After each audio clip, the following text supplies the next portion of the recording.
Hey, so where we last left off in Paths to Recovery was we read all the way through step 1, and we got to the step 1 questions, and I listed some of the step 1 questions in my private Facebook group, Courage to Change. If you're not a part of that, let me know, and I'll send you the link, and you can join. You can also join through my podcast, Courage to Change with Karen. So there's the link in the description of the podcast. So these questions, I do step groups with people a lot, and I like my questions better. I mean, I'm just going to say it. These are a little complicated. I posted some of them, but the gist of step 1 is, do I accept that I cannot control another person's drinking?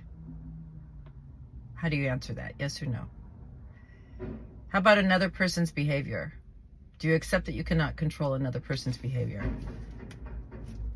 If you answered yes to both of those, that's good. You got a lot out of step 1. This is the other one that's important in step 1. Do I accept that alcoholism is a disease? Do you accept that? That's important. That's really important.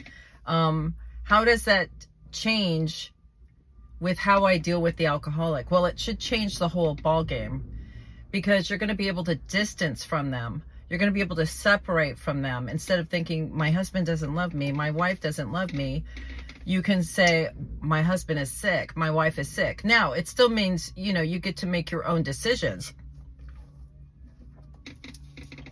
based on that information. Doesn't mean you got to tolerate anything if you don't want to. But at least it separates you from the victim mode, right? That, if they love me, they'd quit. You should really understand that. If you don't understand that, let's go back to that. Let me know in the comments. Say, I don't agree. I don't believe this is a disease, okay? And then, here's another good one. How have I tried to change others in my life? What were the consequences? What would happen if I stopped trying to change the alcoholic or anyone else? What would happen? That's a great question. What would happen if I just stopped trying to make everyone to change? What would happen? Everything would probably just go on, right? It would work itself out.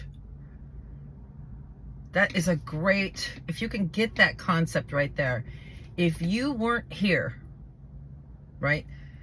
If you weren't here, God forbid, let's say, I don't know, I don't want to say you died, but that's the best example. Let's say you're not here. How would the alcoholic get along? Exactly the same. They will drink or drug until they decide to quit. And then they would find help, right? And they would end up quitting and changing their lives. Or they won't. And, they'll end up in jail or institutions or death, right? If you weren't here, those things would still be happening.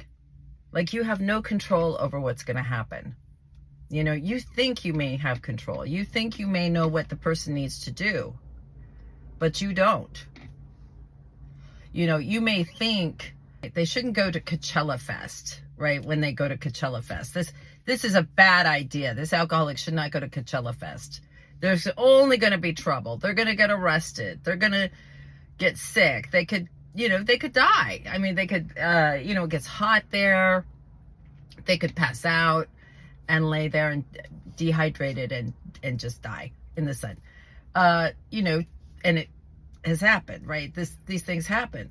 So, however, what if they go to Coachella Fest and they have an experience like a wake-up call? Like they see someone fall out, or, someone is so drunk that they're, crazy, or they do drugs and the ambulance comes. What if that's their wake-up call? And they decide they want help, and they come home and say, oh my gosh, I need some help. I need to quit. I need to change my life. What if that's the defining moment? And so you forbid them to go, you stop them from going. You might have just blocked their opportunity to get well. You just don't know, right? So it's just a big concept. If you think about it, I use that concept a lot. When I'm in conflict, I used to be a person that if I was at the grocery store and there was a conflict, I would jump in. Hey, leave them alone, stop, blah, blah, blah. Really, really overly involved in everyone's life. And, I realized that if I wasn't at the grocery store, this would be happening anyway. Right? This would be happening anyway. This isn't happening for me to respond or react. Maybe if I wait a minute, the manager will hop in, right? And maybe, who knows? Who knows what'll happen? But nothing's going to happen. I can't find out if I'm involved. Let's see what happens. Let's give it a minute to gel and see what's going to happen.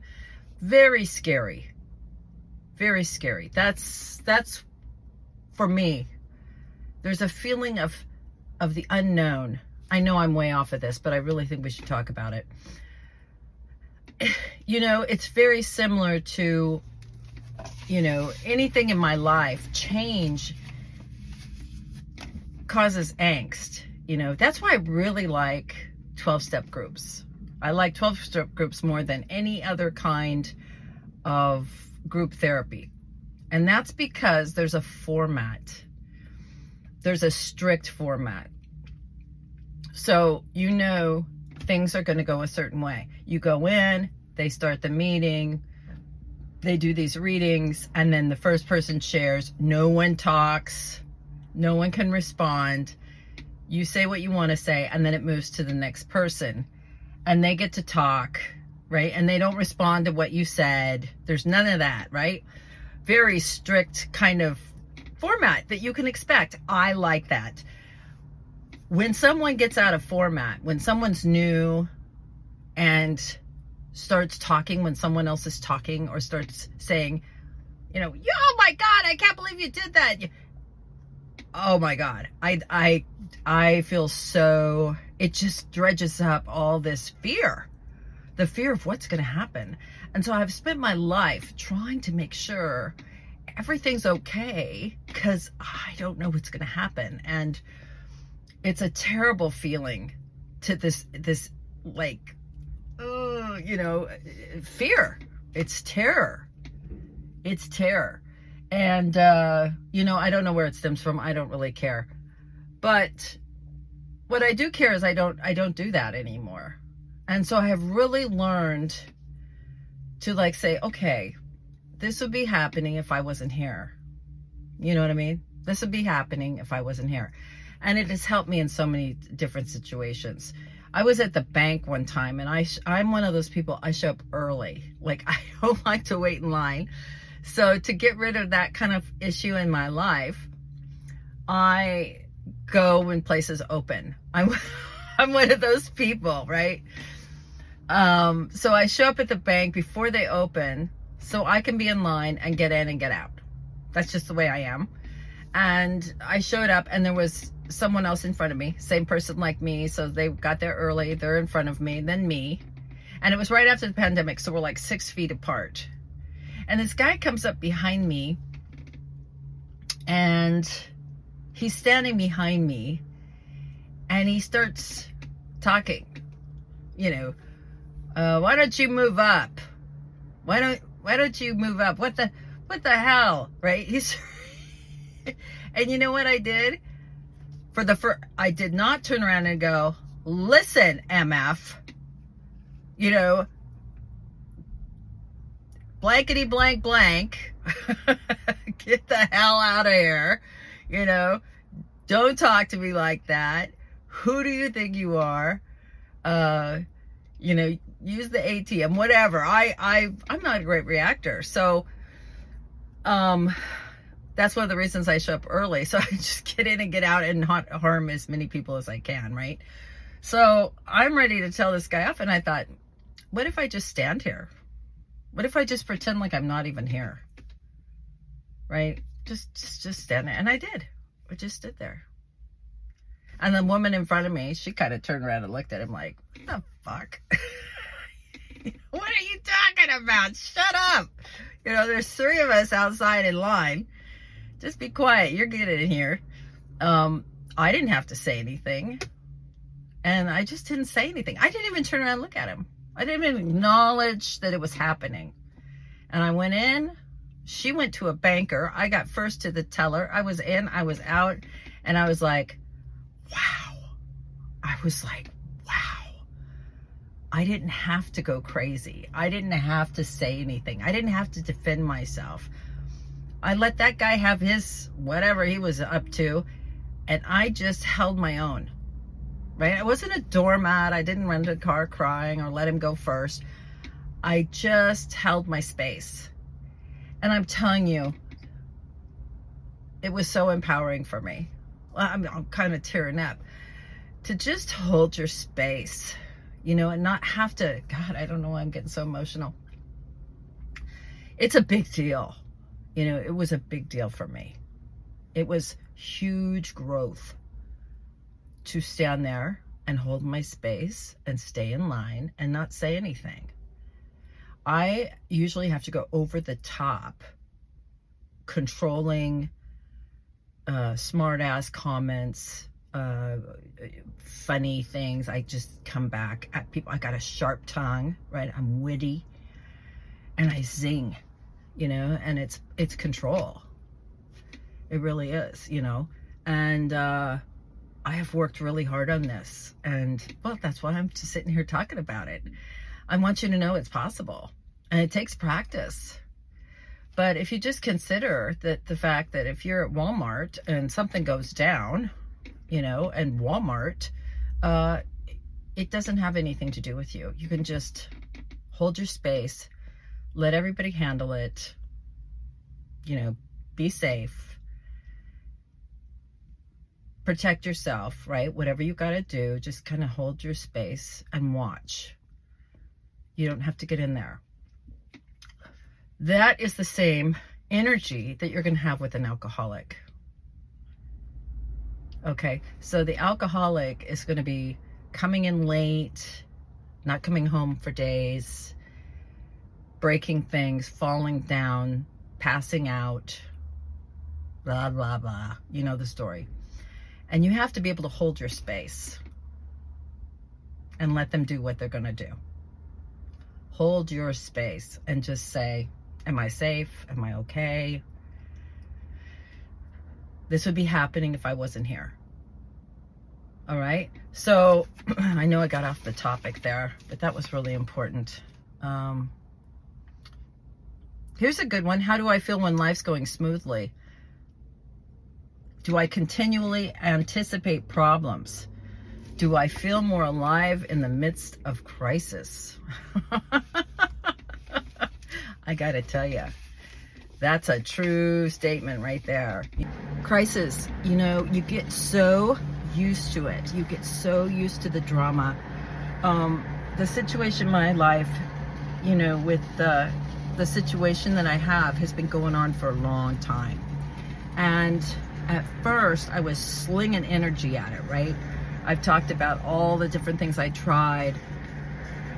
I was desperate. That's all I would talk about to people at work, at anywhere, was this crisis in my family and how I was going to fix it, what I was going to do.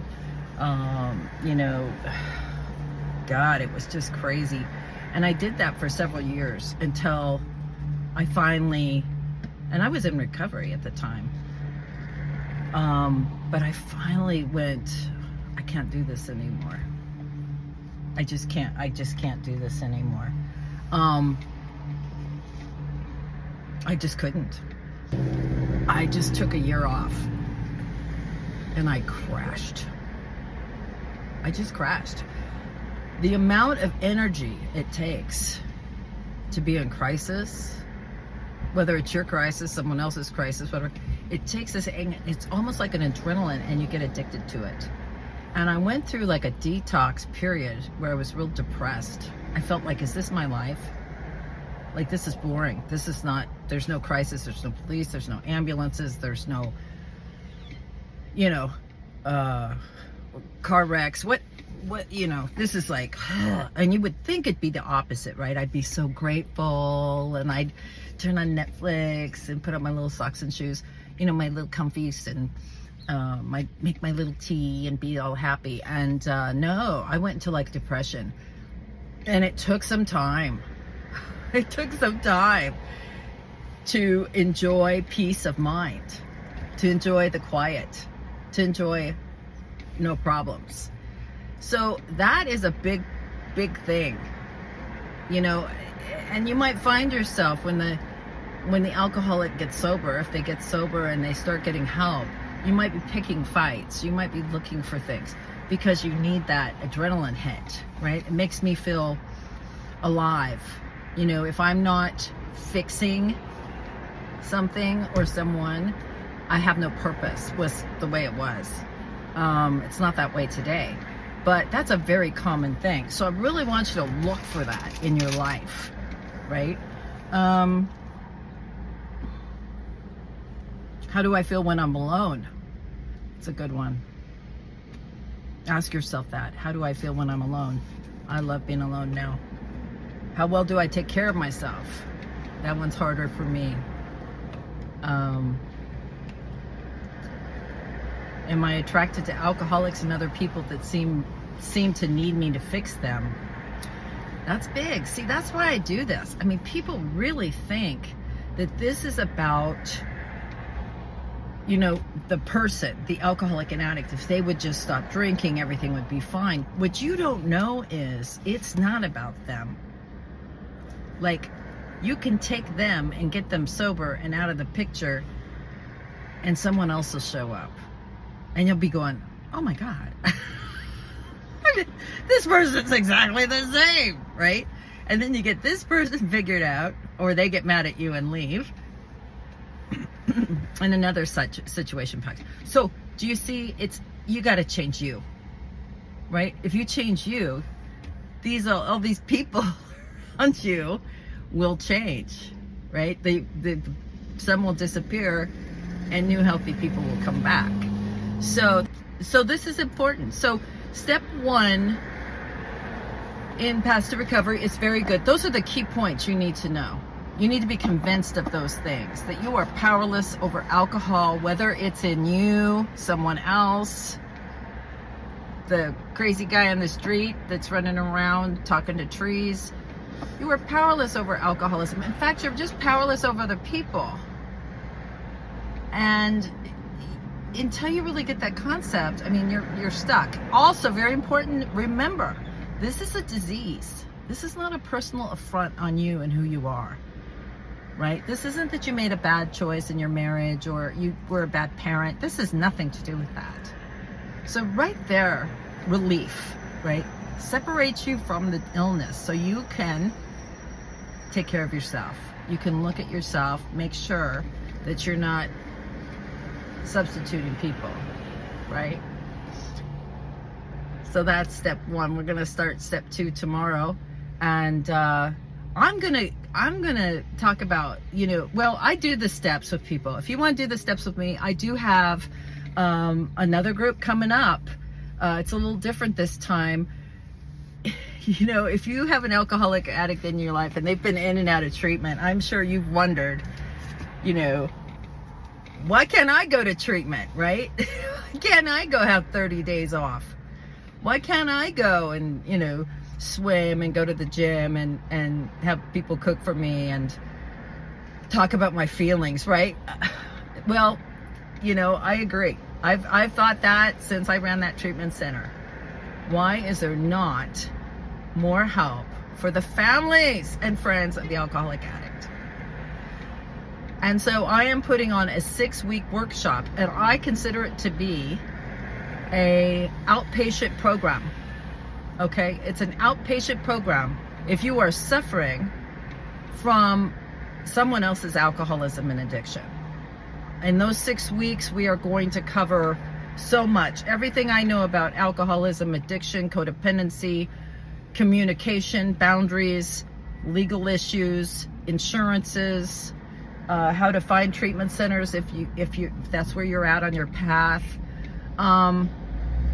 It's going to cover everything I know, and we're going to do the 12 steps of Al-Anon as a bonus. We're going to get through the 12 steps. Now that's a lot to do in 6 weeks. So we're going to meet twice a week on Zoom. It's going to be a really amazing 6 weeks outpatient program for the families and friends of alcoholics and addicts.